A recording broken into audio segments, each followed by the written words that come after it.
এ ভাইরা আমার ৮০ বছর হয়ে গেল, এই অগ্নি পূজক বারবার আগুনকে সামনে নিয়ে বলে সানাম, কারণ তার কাছে অগ্নি পূজা, তার কাছে আগুনটাই তার রব। অথচ আগুনটাকেও বানাইছেন কে? বলে আল্লাহ।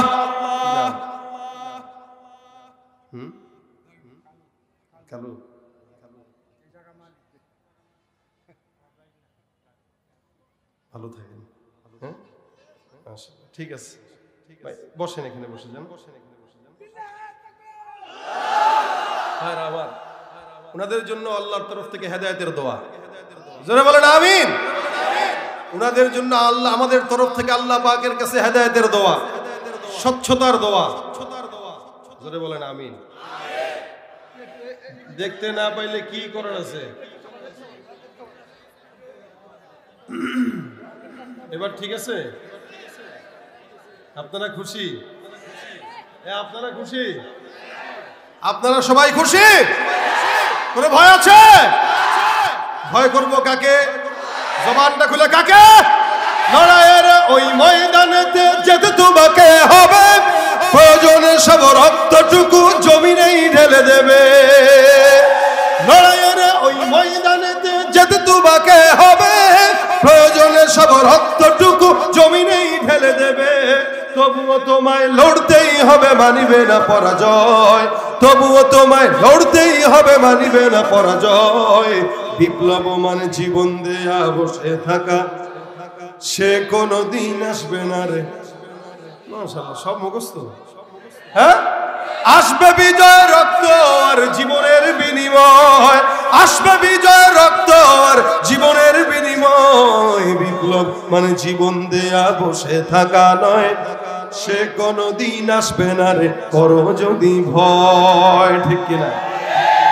এইভাবে সজাগ থাকবেন। কিছুক্ষণ পরে তেনায় যাবেন না তো আবার? শ্রমিকরা তেনায় না, সারাদিন চাকরি টাকরি করার পরে আবার রাত্রেবেলা আন্দোলন করতে পারে। ভাইরা আমার, আপনারা শ্রমিক মানুষ, আপনারা শ্রমজীবী, আপনাদের সবকিছু হালাল, আপনাদের ইনকাম হালাল। আলহামদুলিল্লাহ, শ্রমজীবী ভাইদের উদ্যোগে যে আজকের এই প্রোগ্রাম দেখেই বোঝা যাচ্ছে। এবং সবচেয়ে বড় বিষয়, আনন্দের বিষয় যেটা আমি শুনলাম, এই জায়গাটাও আমাদের হিন্দু ভাইরা দিয়েছে। মাহফিল করার জন্য এই মাঠটা হিন্দু ভাইরা দিয়েছে। শুনে রাখা দরকার, জেনে রাখা দরকার, বাংলাদেশে সংখ্যালঘুদের উপর নির্যাতন, এই কথা যারা বলে এগুলা মানুষের জাত হতে পারে না। তোমরা দেখো, আমরা মুসলমানরা মাহফিল করছি আমাদের হিন্দু ভাইদের জায়গার উপরে। এটার পরেও যদি কেউ বলে আমাদের ভিতরে সম্পর্ক ভালো না, তাদের উদ্দেশ্য ভালো না। এদেশ মুসলমানের, এদেশ হিন্দুদের, এদেশ বৌদ্ধদের, এদেশ খ্রিস্টানদের, সবার দেশ এটা। তবে হ্যাঁ, আমাদের কারো উপরে কেউ যদি নির্যাতন করতে চায়, তাহলে সবাই মিলে তাদেরকে প্রতিরোধ করার দায়িত্ব আমাদের সবার। ঠিক কিনা ধরে কর, এই দায়িত্ব আমাদের। এদেশের মুসলমান, হিন্দু, খ্রিস্টান, বৌদ্ধ মিলেমিশে কাজ করে। আমাদের ভিতরে সম্পর্ক খারাপ নেই। আমাদের ধর্মের পরিচয় ভিন্ন, আমাদের জান্নাতের পরিচয় ভিন্ন, ইসলামের পরিচয় ভিন্ন, দলের পরিচয় ভিন্ন, কিন্তু এই দেশ সবার হিসেবে আমরা একে কাঁধে কাঁধ মিলিয়ে সবাই থাকবো। ঠিক কিনা ধরে কন? দেশে 1 ইঞ্চি মাটি নিয়ে যদি কেউ কোনোদিন চক্রান্ত করে, হিন্দু, মুসলমান, ইহুদি, খ্রিস্টান সবাই মিলে সেই চক্রান্ত গুড়িয়ে দেওয়া আমাদের দায়িত্ব। ঠিক কিনা বলেন? এটা মিডিয়ার মাধ্যমে তাদের জেনে রাখা উচিত। আমরা যেরকম কিছুদিন আগে আমাদের হিন্দু ভাইদের মন্দির পাহারা দেওয়ার ঘোষণা দিয়েছিলাম, এবং অনেক জায়গায় দিয়েছিলও বটে, মুসলমানের সন্তানরা আমার হিন্দু ভাইদের পূজার সময় তাদেরকে পাহারা দিয়েছিল। আমাদের মাহফিলেও তারা জায়গা দিয়েছে। হ্যাঁ, এটাই আমাদের সোনার বাংলাদেশ। এই পরিস্থিতিকে যারা ঘোলাটে করতে চায় তারাই রাজাকার, তারাই শত্রু। ঠিক কিনা ধরে বলে? আজকে এই পরিবেশটা ভালো লাগছে না? আমি আসতেছি, এক হিন্দু ভাই আমাকে ওই রোড থেকে নিয়ে দৌড়ায় এসে বলতেছে, হুজুর আমি আপনারে একটু দেখার জন্য আসছি, আপনার হাতে মোলাকাত করার জন্য এখানে আসছি। সত্যি কথা, আমি আপনার জন্য আসছি। এই নিয়ে আমার এখানে এই পর্যন্ত আনছেন। তাহলে এইরাও তো আমাদেরকে ভালোবাসে। আমাদের ভিতরে ভ্রাতৃত্বের বন্ধন থাকবে, কোনো শত্রুতার বন্ধন থাকবে না। যারা আমাদের ভিতরে শত্রুতা লাগাতে চায় তারা আমাদের বন্ধু না, তারাই শত্রু। এজন্য এই দেশকে আল্লাহ পাক সব অকল্যাণ থেকে হেফাজত করুক, শত্রুদের থেকে হেফাজত করুক, বলেন আমিন। আমার আমি আপনাদের সামনে ছোট্ট একটি আয়াতে কারিমার অংশ বিশেষ তেলাওয়াত করেছি। আল্লাহ পাক তৌফিক দিলে এটার উপরে কিছু কথা বলবো, বেশিক্ষণ না ইনশাআল্লাহ, অল্প সময়। কারণ মাহফিল এগুলো খুব বেশি দীর্ঘ রাত না করাটা বেটার। এই কারণে বেনামাজিদেরকে নামাজি বানানোর জন্যই তো মাহফিল হয়। এখন এমনও পড়ে না নামাজ, আবার রাত 12টা 1টা পর্যন্ত বয়ান হইলে কব আরে রাত্রে তো মাহফিল শুনছিলাম এই জন্য পড়তে পারিনি। 10 টাকার মাহফিলের, 10 টাকার মাহফিলের, মাহফিলের যেন দোষ না হয়। বদ্দিন আসবে দিনদার হয়ে যাবে, কি বলেন? কৃপণ আসবে দানশীল হয়ে যাবে, বেনামাজি আসবে তো নামাজি হয়ে যাবে। ভাইরা আমার, একজন মানুষ থাকলে একটু বলেন, প্রশ্ন করি, যারা এখানে আছেন যে হয় আমি আমার এই জিন্দগিতে বুঝ হওয়ার পর থেকে এখন পর্যন্ত একটা গুনাহও করি নাই, এরকম কোন ব্যক্তি আছেন এখানে? সারা বাংলাদেশে আছে কেউ? সারা বিশ্বে কেউ আছে না? তবে বাংলাদেশে একজন আছে, বাংলাদেশে একজন আছে। এই তো নাম তো শুনছেন। আমরা কতদিন আগে একটা ইউটিউবের ভিডিওতে দেখেছি আব্দুল লতিফ সিদ্দিকী, আসলে কাজ্জাবি। সে বলছে আমি আল্লাহ পাকের নিয়ামত আশা করি, আল্লাহ পাকের নিয়ামত পাই, এই জন্য আমি শুকরিয়া করি, কিন্তু আল্লাহর কাছে আমি ক্ষমা চাই না, কারণ আমি গুনাহই করি না। সুবহানাল্লাহ না কইব? কত বড় পীর আমরা এই দেশে পেয়েছি, হ্যাঁ? এই পীর আউলিয়ার দেশ এটা, লতিফ সিদ্দিকীর মতো পীরদের দেশ। ভাই ভাই, দাড়ি একটু রাখলেই পীর হওয়া যায় না। বাংলাদেশ এমন দেশ যে দাড়ি কাটা পীরও আছে, কথা বলেন ঠিক না? এই দেশে আমরা এরকম পীরও দেখেছি যারা ঘুম থেকে উঠলেই জায়নামাজ খুঁজতেন, কথা বুঝেন নাই? বুঝলে বুঝ পাতা, না বুঝলে ওটা খারাপ। আমরা এরকম পীরও দেখেছি যারা ঘুম থেকে উঠলে জায়নামাজ আর কোরআন খুঁজতেন, কিন্তু এরাই আবার আলেমদেরকে বেড়ি পুড়িয়ে জেলখানায় ঢুকাই দিতেন। সুতরাং এটার নাম পীরগিরি না, এটা হলো পীরের লেভেল লাগিয়ে বাটপারি। কথা ঠিক কিনা বলেন? যেই লোকটা বললো এই কথা, আমি আমার জিন্দগিতে কোনোদিন গুনাহ করি নাই, আরে শয়তান তো তাকে দেখলে লজ্জা পায়। শয়তানকে আমি কি শয়তান? আল্লাহ আমার কেন তুমি শয়তান বানাইছিলা? 24 সালে যে আব্দুল লতিফ সিদ্দিকী আসবে এটা জানলে আমি আর শয়তান হইতাম না, তার এই দায়িত্ব দিয়ে দিতাম। কথা কয় না? অথচ দুনিয়াতে আল্লাহ পাক রব্বুল আলামিন নবীদেরকে মাসুম বানিয়েছেন, আর কেউ মাসুম না। শুধু নবী রাসূলরা মাসুম, নিষ্পাপ, ইনাদের কোনো গুনাহ। সন্দেহ আছে আপনাদের? না, এটা আসতে বললেন যে নবীদের কোনো গুনাহ আছে? এবার আসেন, সাহাবা আজমাইন যারা রাসূলের জামানার পরে, এই সাহাবা আজমাইনদেরকেও আল্লাহ পাক ভুল থাকলেও ক্ষমা করে দিয়েছেন। এই কারণে আল্লাহ পাক বলেন রাদিয়াল্লাহু আনহুম ওয়া রাদু আন, এরাও খুশি আমি আল্লাহও খুশি। এরপরে যারা এনারা হচ্ছেন তাবেঈ, যারা সাহাবা আজমাইনদেরকে নিজের চোখে দেখেছেন। রাসূল বলেন আল্লাহ পাক তাবেঈদেরকেও মাফ করে জান্নাত দিয়ে দিবেন। তার মানে এই যুগ পর্যন্ত আল্লাহ পাক বান্দাকে ক্ষমা করে দিয়েছেন। এরপর থেকে এখন পর্যন্ত যত মানুষ সময় কাল পাত্র ভেদে আমাদের প্রত্যেকেরই গুনাহ কম বেশ আছে। এখন তারও বেশি গুনাহগার। আগের কালের মানুষ গুনাহগার কম ছিল, এখনের মানুষ বেশি গুনাহগার। জামানা যত অতীতে মানুষ তত জান্নাতের নিকটে, জামানা যত সামনে মানুষ তত জাহান্নামের নিকটে। কেন? ফিতনা বাড়তেছে না কমতেছে? 2001 সালে বা 1990 সালে বলেন তো 24-এর মতো ফিতনা ছিল কি? অনেক কম ছিল। যেটা মানুষ চিন্তাও করতে পারতো না, ওইটা এখন আমরা আমাদের নিজের চোখে দেখতেছি। আরে ফিতনা বাড়ছে না কমছে? এই জন্য আল্লাহ পাক রব্বুল আলামিন বলেন والسابقون السابقون أولئك المقربون في جنات النعيم سلة من الأولين وقليل من الآخرين। আল্লাহ পাক রব্বুল আলামিন বলেন জমিনের মধ্যে যত বান্দা আছে পয়গম্বরের নিকটে, অতীতে যত বান্দা চলে গেছে সব বান্দা আল্লাহর জান্নাতের নিকটে, আল্লাহর নিকটে। অতীতে যত মানুষ চলে গেছে এদের মধ্যে বিশাল বড় একটা জামাত, এরাই হবে জান্নাতি। আর জামানা যত সামনের দিকে, কিয়ামতের দিকে, মানুষ তত জান্নাতের দিকে নয়, জাহান্নামের দিকে।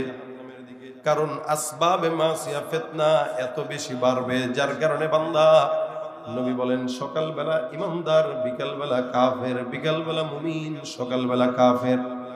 বর্তমানের হালতটা একই অবস্থায় হয়ে গেছে। সকালবেলা একজন মুমিন, বিকালবেলা নাস্তিক মুরতাদদের টাকার বান্ডিল দেখে ইমান ধ্বংস করে দেয়। এ ভাইরা আমার, আল্লাহ পাক রব্বুল আলামিন আপনাকে আমাকে এমন একটা জামানায় ফেললেন, এরপরেও এই জামানার কিছু কিছু বান্দারা আছে যারা আকাবিরদেরকে গালি দেয়, আল্লাহওয়ালাদেরকে গালি দেয়, বুজুর্গদেরকে গালি দেয়। আমাদের আল্লাহওয়ালা বুজুর্গ ইমামদেরকে গালি দেয়, এরা আল্লাহওয়ালাদেরকে গালি দেয়, বাবাদেরকে গালি দেয়, দাদাদেরকে গালি দেয়। মনে রাখবেন, আমরা কত বড় আলেম হোক না কেন, যত বড় বুজুর্গ হই না কেন, আমাদের বাবার চেয়ে বড় আলেম হইতে, বুজুর্গ হইতে পারি নাই। মধ্যে ইসলাম কম থাকলেও, জ্ঞান কম থাকলেও আমল বেশি ছিল। আর আমাদের মধ্যে জ্ঞানের অভাব নাই, লেকিন একটার মধ্যেও আমল নাই। সব হইল শিক্ষিত শয়তান টাইপের হয়ে গেল, জ্ঞান আছে কিন্তু মানে না। মনে রাখবেন, জানার নাম কামিয়াব নয়, মানার নাম কামিয়াব। যদি আপনি আপনার বাবার কথা বলেন, দাদার কথা বলেন, তাকায় দেখেন আপনার চাইতে আপনার বাবার নামাজের গুরুত্ব বেশি ছিল না কম ছিল? আপনাকে আমাকে ডাকা লাগে, বারবার বলা লাগে, মুয়াজ্জিন আযান দেওয়া লাগে। আর আমাদের বাপ দাদারা নিজেরা মুয়াজ্জিন হয়ে মসজিদে আগে আগে বসে গেছে। এ মুসলমান নবীর উম্মত, আগের কালের জামানার হালত দেখেন, আজ থেকে 40 বছর আগে, 30 বছর আগের ঘটনা দেখেন। এই বাংলাদেশে অসংখ্য জায়গায় আমরা দেখেছি, মহিলারাও, আপনারাও দেখেছেন, মহিলারা যখন রাস্তায় বের হতো, আজ থেকে 1 যুগ আগে, 2 যুগ আগে, 3 যুগ আগে, 4 যুগ আগে, অর্থাৎ যত পিছনে তত দেখবেন আমাদের মা বোনরা রাস্তায় বের হইতো। রাস্তায় যদি কোনো পর পুরুষ দেখা যাইতো, ওড়নাটা নিচের দিকে দিয়ে সুন্দর করে কোনো বিল্ডিং এর আড়ালে লুকিয়ে যেত, কোনো পর পুরুষ যেন না দেখে। এমনকি নিজের কাপড়টা উঠানে দেয় না, কারণ পর পুরুষ যদি দেখে তাহলে পর্দার খেলাফ। যার কারণে নিজের কাপড়টাও কোনো বাহিরে রাখতো না। কোন পরপুরুষ দেখলে গাছের আড়ালে লুকায় যাইতো, মসজিদের আড়ালে লুকায় যাইতো, পুকুর পাড়ে নেমে যাইতো। এটা ছিল আমাদের মাদের হালত, যার কারণে আমাদের মায়েদের গর্ভ থেকে আমরা জন্মগ্রহণ করছি। এ মুসলমান, আমাদের মাদের থেকে আল্লাহওয়ালারা জন্মগ্রহণ করছে। আর বর্তমান নারীদের দিকে তাকান, কোন জায়গায় যদি কোনো নারীকে দেখাও যায়, ওড়না যদি বুকে থাকে, পরপুরুষ দেখলে সেটা খুলে একবার দেখায় আবার দেয়। পর্দা তো বালাই নাই। পর্দার কথা বললে কেউ হুজুররা খালি ফতুয়া মারে, যুগে কি পর্দা চলে? আমরা নারী, আমরা সব পারি, স্লোগান দেয়া আছে না নাই? যার কারণে রিক্সাও চালায়, অটো চালায়, হুন্ডাও চালায়, বিমানও চালায়, যেখানে যাবেন সেখানেই নারী আছে না নাই? আমাদের মা বোনেরা পর্দার ভিতরে থাকতো। বর্তমান সময়ে পর্দা কারে কয় বুঝেও না। এ মুসলমান, পর্দার কথা বললে মাথা ব্যথা হয়ে যায়। আল্লাহ পাক রব্বুল আলামিন এই কারণে বলেন, জামানা অতীতে যত মানুষ তত জান্নাতের নিকটে, জামানা যত সামনে মানুষ তত জাহান্নামের নিকটে। এ মুসলমান, আজ থেকে বহু আগের বছর যদি আগের চিন্তা করেন, আপনারা গ্রামগঞ্জে দেখা গেছে, অথবা শহর মফস্বলেও যাই বলেন না কেন, সকালবেলা আপনার আমার মা খালারা প্রত্যেক দিন তেলাওয়াত না করে কোনোদিন ঘরের পাতিলেও হাত দিত না, উঠান ঝাড়ু দিত না। সূরা ইয়াসিন তেলাওয়াত করত, তারপরে ঘরের কাজ, মাগরিবের পরে সূরা ওয়াকিয়া, এশারের পরে ঘুমানোর আগে সূরা মুলক তেলাওয়াত ছাড়া ঘুমায় না। প্রতিদিন প্রতি শুক্রবারে সূরা কাহাফের তেলাওয়াত, এমন কোন দিন নাই কোরআন 2-3 বার তেলাওয়াত করে না। কিন্তু আমাদের ঘরে কোরআন আছে, টিভিও আছে, আমাদের ঘরে কোরআন আছে, অন্য আসবাবও আছে। আমাদের ঘরের অন্য আসবাব মুসার মতো কাজের লোক পাওয়া যায়, লেকিন কোরআন ঝাড়ার মতো একটা লোক সারা বছর মিলে না। আমরা তো কোরআন তেলাওয়াত জানি না, তেলাওয়াত করব কি? আমরা আমাদের নিজেদের মা বাবাদের কণ্ঠের তেলাওয়াত শুনে আমরা ঘুম থেকে জাগতাম। সকালবেলা ঘুম থেকে জেগে দেখতাম বাবার তেলাওয়াত। রাত্রিবেলা ঘুম থেকে যখন ঘুমাইতাম তখন মা জিকির করে করে ঘুম পাড়ায়। সকালবেলা যখন আবার ঘুম থেকে জাগতাম দেখতাম মা জিকির করে, অর্থাৎ আমরা আমাদের মা বাবার কণ্ঠের তেলাওয়াতের আওয়াজে, জিকিরের আওয়াজে আমাদের ঘুম ভাঙতো। আর বর্তমান সময়ে আমাদের বাচ্চাদের ঘুম ভাঙে মা বাবার মোবাইল, ফেসবুকের আওয়াজে। ঠিক কিনা জোরে কর? বাবা মা তেমন, সন্তানও তেমন।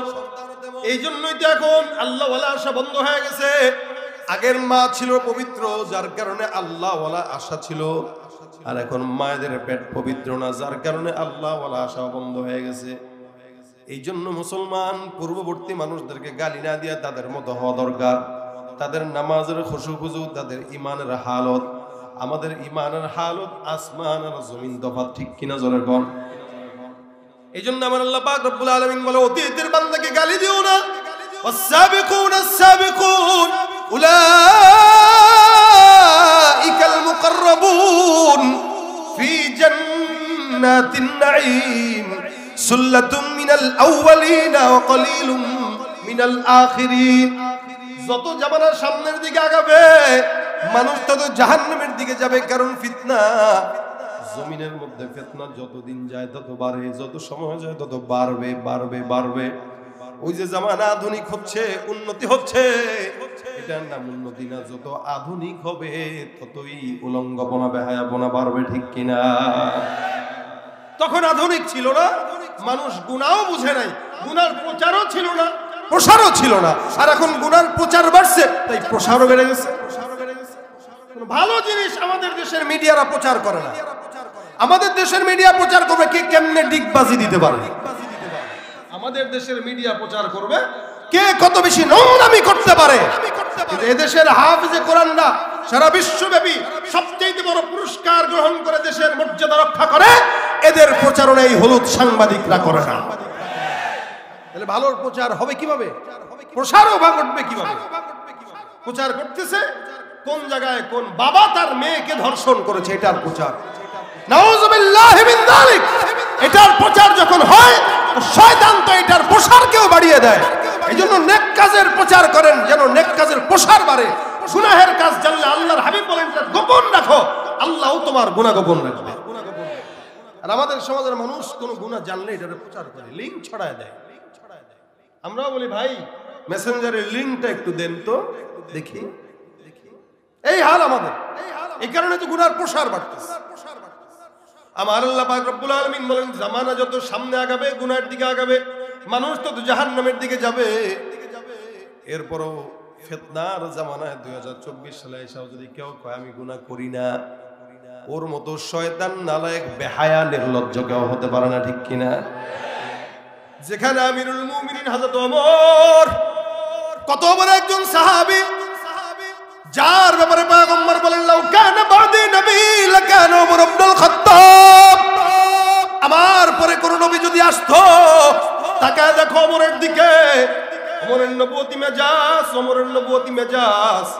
ওমর আমার উপরে নবী হওয়ার যোগ্যতা রাখে। ওমরকেই আল্লাহ পাক রব্বুল আলামিন নবী বানায় দিতেন। ওই ওমরের ঘটনা শুনেন। হুযায়ফা ইবনুল ইয়ামান রাদিয়াল্লাহু তাআলা আনহু অনেক বড় একজন সাহাবী। আল্লাহর নবী সাল্লাল্লাহু আলাইহি ওয়াসাল্লাম তার কাছে মুনাফিকের লিস্টটা হযরত হুযায়ফার কাছে দিয়েছেন। হুযায়ফা জানতো কে মুনাফিক কে ঈমানদার। হুযায়ফার কাছে ছিল, যার কারণে হুযায়ফা সবাইকে বুঝতো এটা মুনাফিক, এটা মুনাফিক, ওইটা মুনাফিক। লিস্টই তো তার কাছে। আমাদের বর্তমান সময় তো আলহামদুলিল্লাহ আমরা মুমিন যদিও দাবি করি, কিন্তু অধিকাংশ বান্দা মুনাফিক। ঠিক কিনা জোরে কোন? কথা একটাই, মুখে একটা, অন্তরে একটা। হুযায়ফা জানতো এটা মুনাফিক, ওটা মুনাফিক, এটা ওমর জানে। ওমর একদিন এসে ডাক দিয়ে বলে, হুযায়ফা তোমার কাছে নাকি আল্লাহর রাসূল সাল্লাল্লাহু আলাইহি ওয়াসাল্লাম মুনাফিকের লিস্ট দিয়েছেন, বলো তো আমি ওমরের নামটা কি মুনাফিকের খাতায় আছে? এমন একজন সাহাবী, ওমরের মতো একজন সাহাবী ডাক দেয়া কয় আমার নামটা কি মুমিনের খাতায় নাকি মুনাফিকের খাতায়? যে ওমরের ব্যাপারে নবীওয়ালা, নবী হওয়ার মতো যোগ্যতার বর্ণনা আসছে, যে ওমর অর্ধজাহানের খলিফা, তিনি মাঝে মাঝে বলতেন যদি আল্লাহ কাউকে জান্নাতে দেয় আমি হব সে ওমর। কারণ জান্নাতে যাওয়ার মতো যোগ্যতা যা দরকার আল্লাহ আমাকে দিছে। আর যদি জাহান্নামে যাওয়া লাগে তাহলে আমার তো এমন গুনাহ, আমাকে আল্লাহ পাক হয়তো জাহান্নামে দিবে। এটাকেই বলা হয় ঈমান। আল ঈমানু বাইনাল খাউফি ওয়ার রাজা। ঈমানটা বান্দার পোক্ত যখন থাকবে তখন বান্দা বলবে জান্নাতে যদি যাওয়া লাগে আমি যাব ইনশাআল্লাহ, আর যদি জাহান্নামে দেওয়া লাগে আমার মতো গুনাহগার কেউ নাই, আমাকেই জাহান্নামে দিবে। হযরত ওমর ডাক দেয়া বলেন, হুযায়ফা দেখো আমার লিস্টিটা কি মুনাফিকের খাতায় নাকি ইমানদারের খাতায়? হুযায়ফা ডাক দেয়া কয়, ওমর আল্লাহর রাসূলের থেকে নিষেধ, কার নাম কোন জায়গায় আছে বলা যাবে না, দয়া করে মাফ করে দেন। আমিরুল মুমিনিন চাইলে জোর করে নামটা জানতে পারতেন মুনাফিক নাকি মুমিন, কিন্তু জোর করেন নাই। ওমর বাসায় যায়, একদিন যায়, 2 দিন যায়, 3 দিন যায়, ওমরের ঘুম আসে না। ওমর পেরেশান, বালিশের সঙ্গে মাথাটা লাগায় ওমর চিন্তা করে, হায় রে অর্ধ জাহানের খলিফা ওমর হয়ে লাভ কি যদি নামটা মুনাফিকের খাতায় থাকে? আমি ওমরের নামটা যদি ইমানদারের খাতায় না থাকে, মালিক আমি ওমরও যদি জাহান্নামে যাই, কোন বান্দার যদি কোনো হক নষ্ট হয়, আমি ওমর তো জাহান্নাম ছাড়া কোনো উপায় নাই। লাভ কি ওমর হয়েও লাভ কি, নবী হওয়ার ঘোষণা এসেও লাভ কি? ওমরের চোখের মধ্যে ঘুম নাই। একদিন যায়, 2 দিন যায়, 3 দিনের মাথায় ওমর ডাক দেয়া বলে, হুযায়ফা রাত্রিবেলা গভীর রাত দরজার মধ্যে টোকা দিয়া বলে, হুযায়ফা আমি ওমর। হুযায়ফা দরজা খুলে বলে, আমিরুল মুমিনিন ব্যাপারটা কি? এত গভীর রাতে আপনি আমার কাছে কেন আসলেন?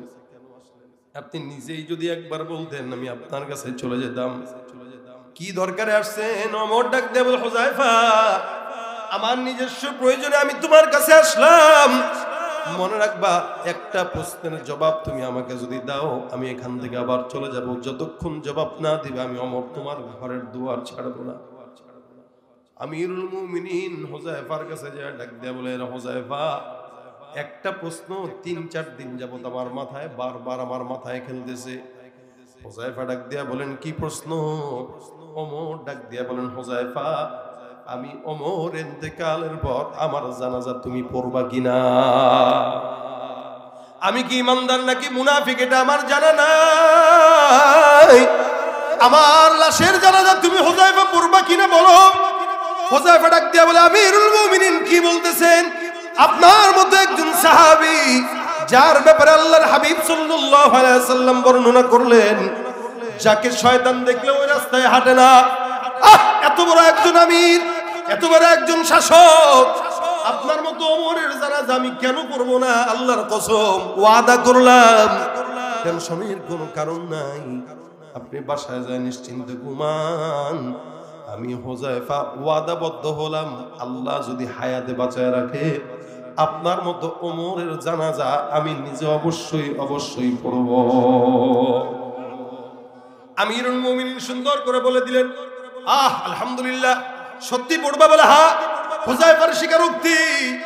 আমিরুল মুমিনিন বলতেছেন, যদি পড়ো আলহামদুলিল্লাহ আমার জবাব মিলে গেছে। হুযায়ফা ডাক দিয়ে বলে, এই কথাটার জন্য সকালবেলা আমাকে ডাকাইলে পারতেন। আমিরুল মুমিনিন বলে, হুযায়ফা ঘুম আসছে না, 3 রাত হয়ে গেল আমি ঘুমাইতে পারি না, টেনশনে আমার মাথা শেষ, কাজকর্ম ঠিক মতো আদায় করতে পারতেছি না।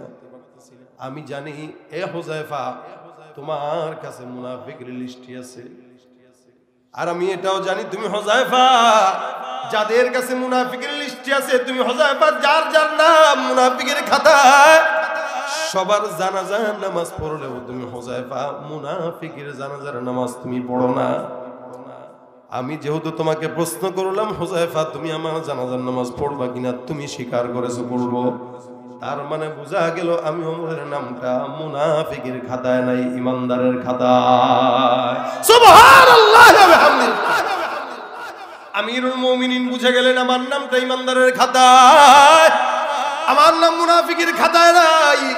হুযায়ফা কয়, হুজুর এ মুসলমান দেখেন এক একজন সাহাবীর অন্তর কেমন ছিল, এক একজন সাহাবীর বুদ্ধিমত্তার হিকমত কেমন ছিল। আমিরুল মুমিনিন চাইলে জোর করে শুনতে পারতেন, কিন্তু জোর করেন নাই, সুন্দর করে জবাব নিয়ে তার স্বীকারোক্তি নিয়ে নিছেন। ওমরের মতো একজন মানুষ যদি এই টেনশনে ঘুমাইতে না পারে যে আমি কি মুমিন নাকি মুনাফিক, তার মানে আপনার আমার টেনশন থাকা দরকার আছে না নাই? কথা কয় না, আছে না নাই? এখানে আমিরুল মুমিনিন দুনিয়াতে থাকতেই জান্নাতি হয়ে গেছে। দুনিয়াতে থাকতে প্রত্যেকটা সাহাবী জান্নাতের সনদ পেয়ে গেলেন। এরপরেও টেনশন, মালিক কি জান্নাতে দিবে নাকি জাহান্নাম? সেখানে আপনার মতো আমার মতো এতজন বান্দা 24 ঘন্টা গুনাহ করার পরও আমরা বলি আমি পাপ করি নাই। এ মুসলমান নবীর উম্মত, আল্লাহ পাক রব্বুল আলামিন বান্দাকে মাফ করার ক্ষমতা দিয়ে মাফ করার জন্য ঘোষণা দিয়েছেন, যার কারণে আখিরি নবীর উম্মত হলাম। এই আখিরি নবীর উম্মত হওয়ার কারণে আল্লাহ পাক মাফের ঘোষণা দিয়েছেন। নয়তো যে অন্যায় বাংলাদেশে চলে, এই অন্যায়ের উপর এই দেশ এখনো পর্যন্ত টিকে থাকতো না, ঠিক কিনা? আমাদের দেশের গুনাহ বেশি, অন্যায় বেশি, অত্যাচার বেশি।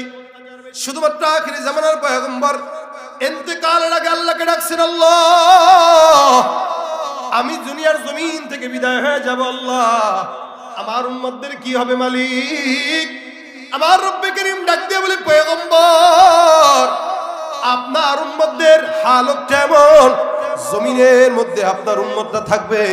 আল্লাহ পাক রব্বুল আলামিন এই পয়গম্বরকে সুন্দর করে ঘোষণা দিয়েছেন, নবী করিম সাল্লাল্লাহু আলাইহি ওয়াসাল্লাম আপনি দুনিয়ার জমিন থেকে বিদায় হয়ে যাবেন, টেনশনের কারণ নাই।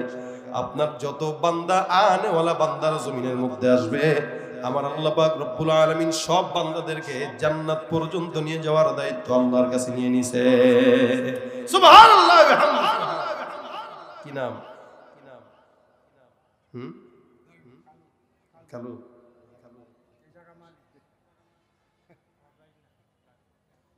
ভালো থাকেন। হ্যাঁ ঠিক আছে, বসেন এখানে, বসে যান।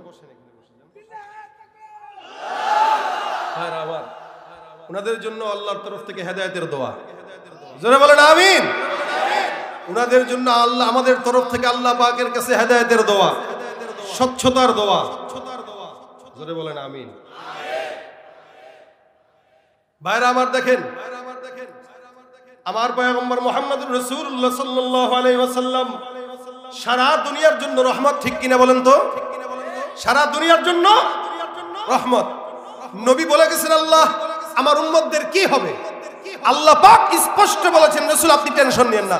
দেখেন ভাই আমার দিকে, প্রত্যেকটা উম্মত যারা গুনাহ করার সাথে সাথে আল্লাহ পাক আযাব দিয়ে ধ্বংস করে দিবেন।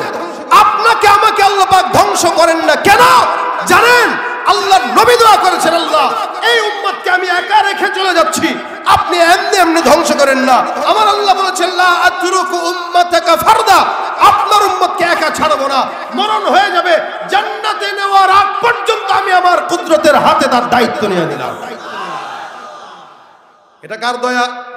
জোরে বলেন কার দয়া?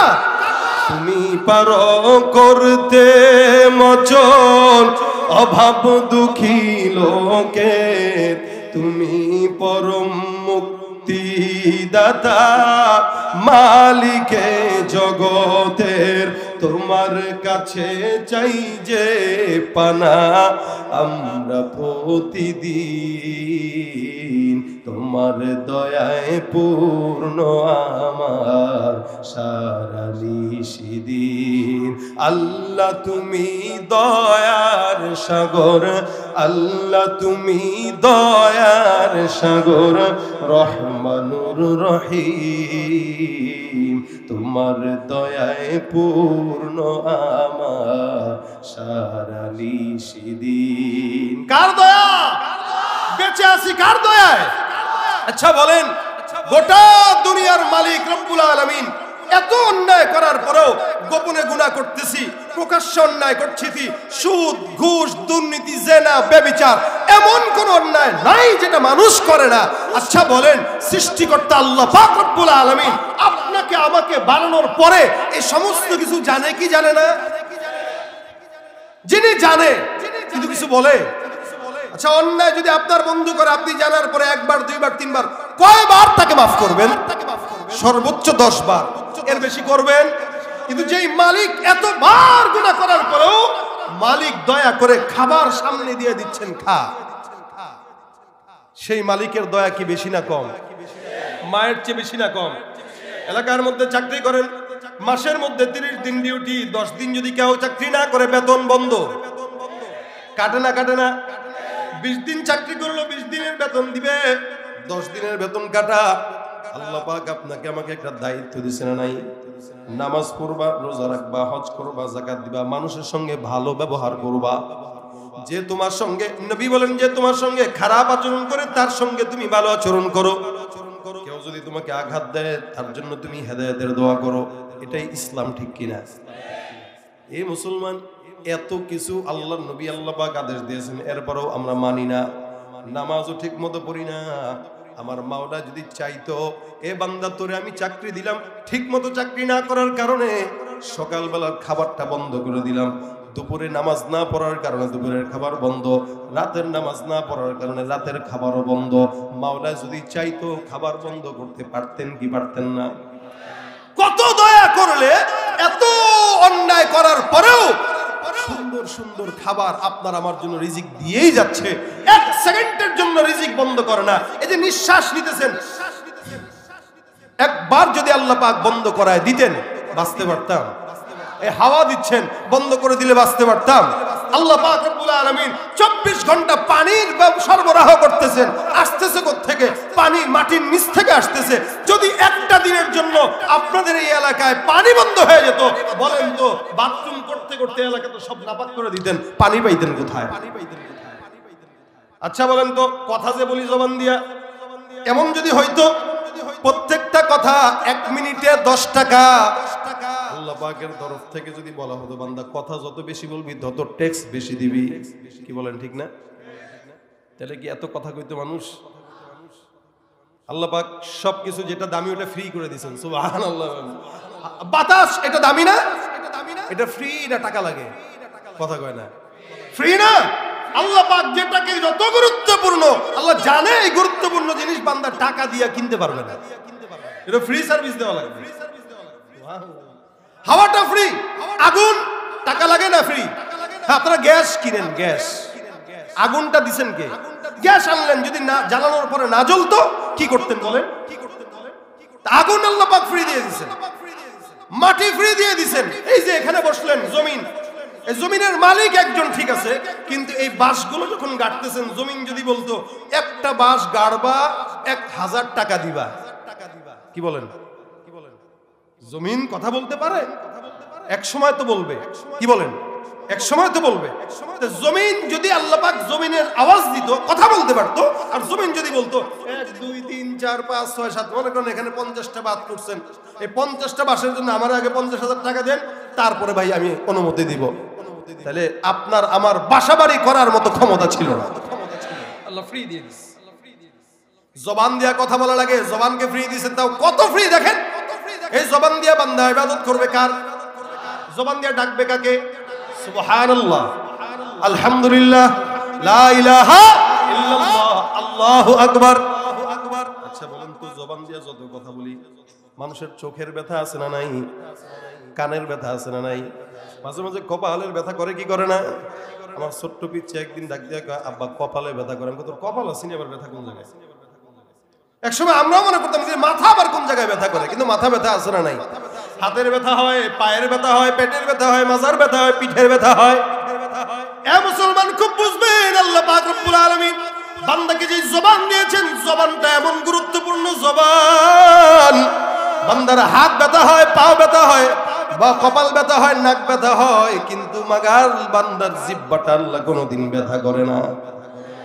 কেন? আমার আল্লাহ জানে মুমিন, তোমার যে জিহ্বাটা দিলাম, জিহ্বা দিয়া কোনো নেতার গোলামি নয়, কোনো মানুষকে ডাকা নয়, তুমি তোমার জিহ্বা দিয়া 24 ঘন্টা বলবা আল্লাহ আল্লাহ আল্লাহ আল্লাহ আল্লাহ আল্লাহ আল্লাহ আল্লাহ আল্লাহ আল্লাহ আল্লাহ আল্লাহ আল্লাহ আল্লাহ আল্লাহ আল্লাহ, লা ইলাহা ইল্লাল্লাহু মুহাম্মাদুর রাসূলুল্লাহ।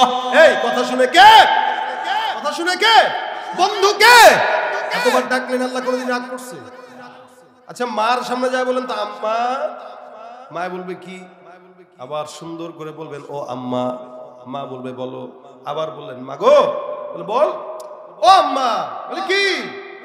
10 বার ডাকলেন, মা কিছুক্ষণ পরে বলবে এই চুপ থাক, কাজ করতেছি, ডিস্টার্ব করিস না। কি বলবে কিনা? আবার বাবার কাছে যায়, আব্বা গো। বলে কি হয়েছে আব্বা? ও আব্বা। বলে বল আব্বা গো। বলে কি বল?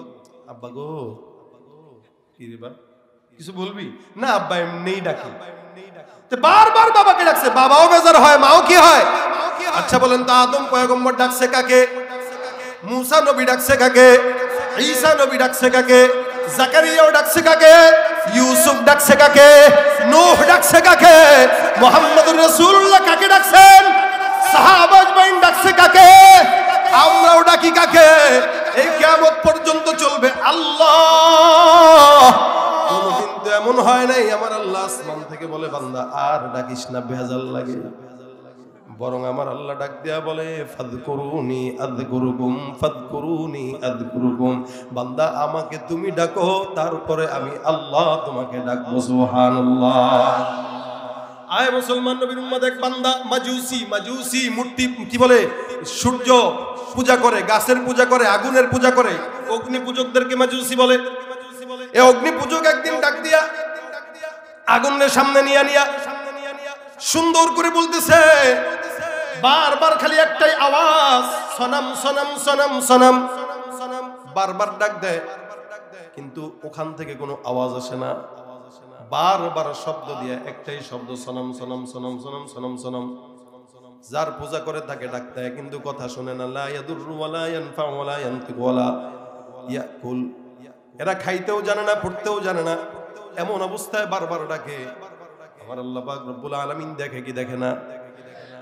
এ ভাইরা আমার, 80 বছর হয়ে গেল, এই অগ্নি পূজক বারবার আগুনকে সামনে নিয়ে বলে সনম, কারণ তার কাছে অগ্নি পূজা, তার কাছে আগুনটাই তার রব। অথচ আগুনটাকেও বানাইছেন কে? বলে আল্লাহ। বারবার ডাক দেয়া বলে সনম সনম সনম, কিন্তু আওয়াজ নাই। হঠাৎ করে 80 বছর পর জবান দিয়ে বের হয়ে গেছে সনম শব্দের পরিবর্তে সমাদ। সমাদটা কার নাম?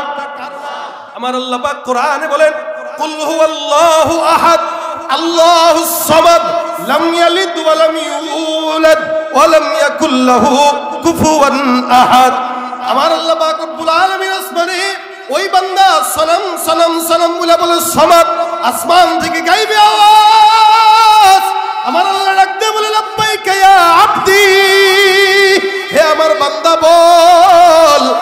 এত বছর পর্যন্ত বারবার মূর্তিরে ডাকলি, মূর্তি কোনোদিন জবাব দেয় নাই। অগ্নি পূজা করলি, জবাব দেয় নাই। অমুকরে ডাকলি, জবাব দেয় নাই। রাত্রিবেলা চেয়ারম্যানরে ডাকে, জবাব দেয় না। মেম্বাররে ডাকে, জবাব দেয় না। অমুক জায়গায় জায়গায় নেতারে ডাক দেয়, জবাব দেয় না। কিন্তু আমার আল্লাহ ডাক দেয়া বলে বান্দা যায় নামাজটা বিছায়া দাও, আর শুধু সুন্দর করে 2 রাকাত নামাজ পড়ে রাখো আল্লাহ। আমার আল্লাহ পাক রব্বুল আলামিন বলে বান্দা তুই প্রশ্ন করতে দেরি, আমি মালিক জবাব দিতে দেরি করি না। বান্দেগানে খাস আল্লাহ মুগয়ুব দরজা জানে জওয়াসিসুল কুলুব জমি সরশবু এ পিরাহন শনিদি চরাদর চাহে কিনানশ নদীদি। বন্ধুকে, এ মুসলমান ভাইয়ের গর্ভ থেকে এই পর্যন্ত যিনি দয়া করছেন, গুনাহগুলো সব জানে, এরপরেও কিচ্ছু বলে না। আমি যে কোন জায়গায় অন্যায় করলাম, কার সঙ্গে মিথ্যা বললাম, ওজনে কাকে কম দিলাম, ঠকাইলাম কাকে, মিথ্যা বললাম কার সঙ্গে, কাকে আঘাত দিলাম, অন্যায়ভাবে কার জায়গা চুরি করলাম, কাউকে কষ্ট দিলাম, এই সমস্ত অন্যায় আল্লাহ জানে কি জানে না? এরপরেও কিছু বলেনি। কত দয়াময় আল্লাহ। বান্দা কোটি কোটি গুনাহ করার পরেও আমার আল্লাহ পাক রব্বুল আলামিন বান্দাকে ক্ষমা করে দেয় একটা শব্দের মাধ্যমে। কি? নবী বলেন, বান্দা যদি একবার পরে আস্তাগফিরুল্লাহ, আমার আল্লাহ বান্দার সমুদ্রের ফেনা পরিমাণ গুনাহ থাকলেও সব গুনাহ আল্লাহ পাক মাফ করে দেয়।